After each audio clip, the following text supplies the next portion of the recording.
ازيكم يا احلى المشاهدين، عاملين ايه؟ زي ما طلبتوا مني في فيديو قبل كده ان اعمل لكم مقابر اللاتين في حلقة لوحدها. الحلقة دي هتكون اطول شوية من الفيديو اللي عملته قبل كده. النهاردة هعمل لكم الحلقة دي مخصوص لكل المشاهدين اللي طلبوا مني الفيديو ده، والكل اللي حابب يتفرج على مقابر اللاتين ويعرف تفاصيلها. في الفيديو ده هنعرف تاريخ المكان وهنعرف اهم الشخصيات اللي موجودة هنا، وفي اخر الفيديو هنشوف كمان الكنيسة اللي جوه. اهلا بيكم في قناة ايجي تورينا. لو اول مرة بتشوف القناة، انا مرشدة سياحية وبعمل فيديوز عن اماكن سياحية في مصر. لو عجبتكم القناة اضغطوا سبسكرايب وفعلوا الجرس عشان توصلكم كل الفيديوز اللي ممكن تكونوا بتدوروا عليها، وتقدروا تختاروا من البلاي ليست اي فيديو حابين تشوفوه بسهولة. جولتنا النهاردة في اجمل مقابر هي مقابر اللاتين. المقابر دي مش مقابر عادية، دي مقابر الجاليات الاجنبية، ومعروفة باسم السبع ملل. وانت بتتمشى هنا عايزاكوا تستمتعوا بكل حاجة احنا هنشوفها. احنا بنتمشى وسط مقابر، لكن هي في الحقيقة عبارة عن متحف مفتوح. هنا بتلاقوا تماثيل، بتلاقوا اشكال من النحت والزخرفة مش موجودة في اي حتة تانية. هنا بنلاقي قبر الخواجة أنطونيادس، بنلاقي كمان قبر الشاعر اليوناني كفافس، وكتير من الشخصيات المهمة هنتعرف عليها في الفيديو ده، وكتير منهم متسمي بأساميهم حدائق وشوارع في اسكندرية، لأن دول أهم الشخصيات اللي كانوا بارزين في القرن التسعتاشر والعشرين اللي عاشوا في اسكندرية في الوقت ده. مقابر اللاتين بتتسمى بمقابر السبع ملل. كلمة ملة يعني طائفة، وده بسبب الطوائف المختلفة اللي عاشوا في مصر في الوقت ده. كان في جاليات كتيرة من بلاد مختلفة. عندنا هنا طوائف مختلفة زي الأرمن، زي الأرثوذكس، زي السوريان، الروم الكاثوليك، اليونانيين والإيطاليين، وكل الجنسيات اللي عاشت في مصر في الوقت ده كلهم موجودين في المكان ده. وحتى كمان اليهود اللي كانوا عايشين في مصر في الوقت ده كان عددهم كبير جدا. زي ما انتوا عارفين، بنلاقي المقابر بتاعتهم ليها شكل وطابع معين وزخرفة معينة. في أجزاء مستخدمة للعائلة لوحدها، في أجزاء مستخدمة لأسرة مع بعض أو فرد لوحده. زي ما احنا شايفين المقابر اللي قدامنا، كل عيلة اختصت بمكان معين ان هم يكونوا مع بعض فيه. العيلة اللي قدامنا دي زي ما احنا شايفين من الأسماء بنعرف ان هم كانوا عيلة إيطالية، ومكتوب كمان السنة 1950، يعني بعد الحرب العالمية التانية بحاجة بسيطة.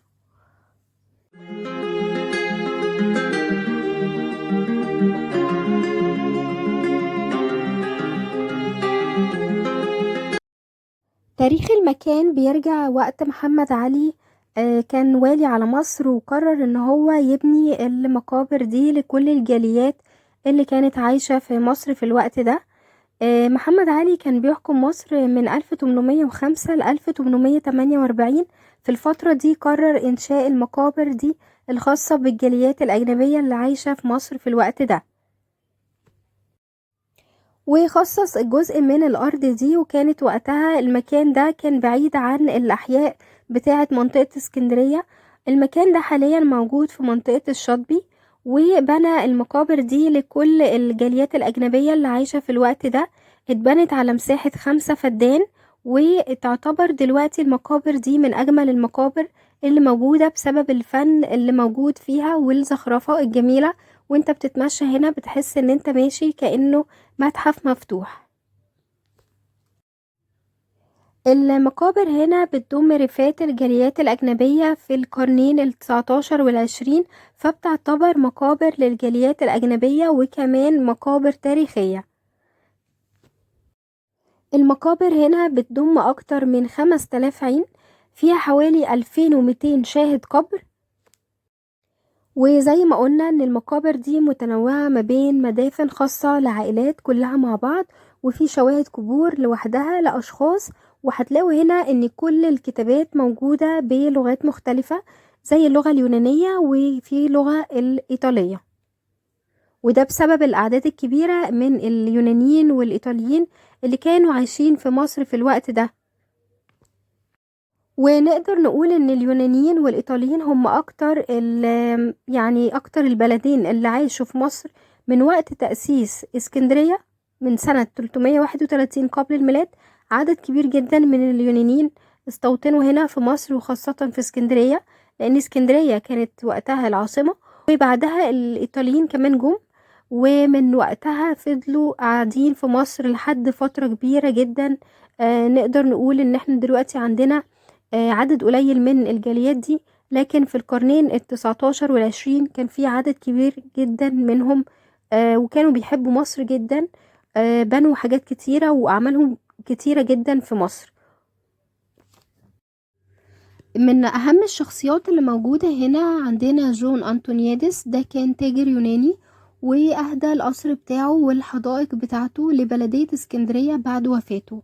ودلوقتي الحدائق اللي موجودة في اسكندرية اسمها حدائق أنطونيادس، دي متسمية باسمه لأن دي الحدائق بتاعته.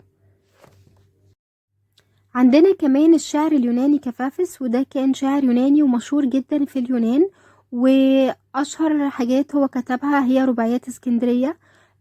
بيته كان هنا موجود في اسكندرية في منطقة محطة الرمل، وكنت عامله لكم عنه حلقة قبل كده. عندنا كمان مقبرة المهندس اليوناني المهندس دينتا مارو، ده المصمم الأول لكورنيش اسكندرية، وبيعتبر صاحب أقدم عقار في شارع فؤاد. شارع فؤاد اللي معرفوش ده من أجمل الشوارع في اسكندرية، وموجود في منطقة وسط البلد، تقدروا تشوفوه. ده بيعتبر كأنه دلوقتي متحف مفتوح. عندنا كمان مقبرة عيلة سيلفاجو. سيلفاجو ده كان أحد مؤسسي البنك الأهلي المصري. عندنا كمان عيلة منشا باشا. عندنا كمان عيلة التاجر الأخشاب السوري أسعد باسيلي، وكان القصر بتاعه في أول شارع فؤاد، وتحول دلوقتي المتحف، وكنت عاملة لكم عنه حلقتين. الحلقة الأولى عن المتحف نفسه، والحلقة التانية كان عن المسجد اللي بناه أسعد باسيلي للعمال بتوعه، اسمه مسجد الورشة. شايفين قدامنا الزخرفة عاملة ازاي؟ تقدروا تشوفوا شواهد القبور او المقابر. هي لوحة فنية جميلة جدا، رائعة ان انتوا تشوفوا الاسماء كمان مكتوبة بالشكل ده. الصور كمان يعني بتاعت الاشخاص هنا معمولة بفن ودقة جميلة جدا، بطريقة فنية بتخلد ذكراهم بشكل مميز. من التبوابيت المميزة جدا كأنها تحفة معمارية التابوت اللي احنا شايفينه قدامنا. ده عليه زخرفة كأنها ستارة. تخيلوا كده الفنان اللي كان بيزخرفه وكان بيعمله من الرخام قعد فيه قد ايه عشان يطلع المنظر الجميل ده.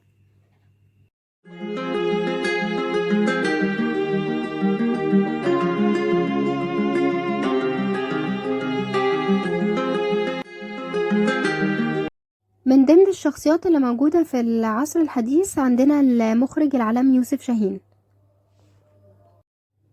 عندنا هنا مجموعة أفراد خاصين بمعهد دون بوسكو، معهد أو جمعية دون بوسكو المشهورة لتعليم اللغة الإيطالية في اسكندرية. دي مجموعة من الشخصيات المهمة اللي موجودين هنا، وكل أسمائهم مكتوبة.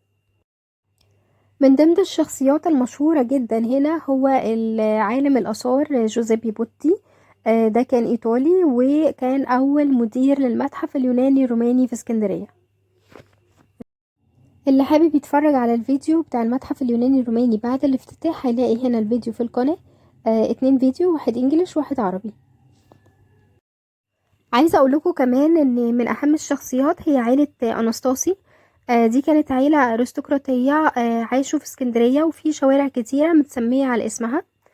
من اهم العائلات الكبيرة هم اصحاب محلات شوكوريل. محلات شوكوريل دي كانت مملوكة لرجل اعمال يهودي ايطالي اسمه مورينو شوكوريل. دي كانت عيلة ملكية وارستقراطية عندهم محلات كتيرة. كانوا عايشين في مصر في النص الأول من القرن العشرين، وتم تأميم كل المحلات دي عن طريق الحكومة المصرية سنة 1956. تعالوا دلوقتي نتفرج على الكنيسة. الكنيسة تم تجديدها في سنة 2005.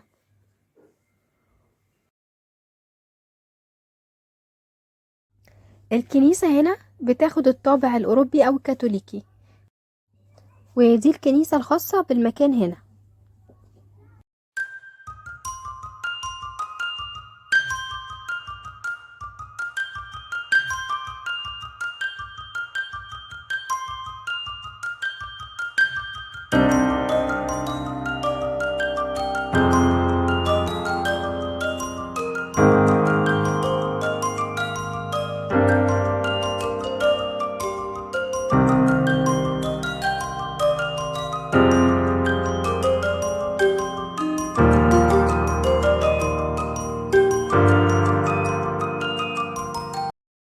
من أشهر الأفلام اللي اتصورت هنا هي فيلم الاعتراف الأخير لنيلي ونور الشريف، وده كان فيلم رعب.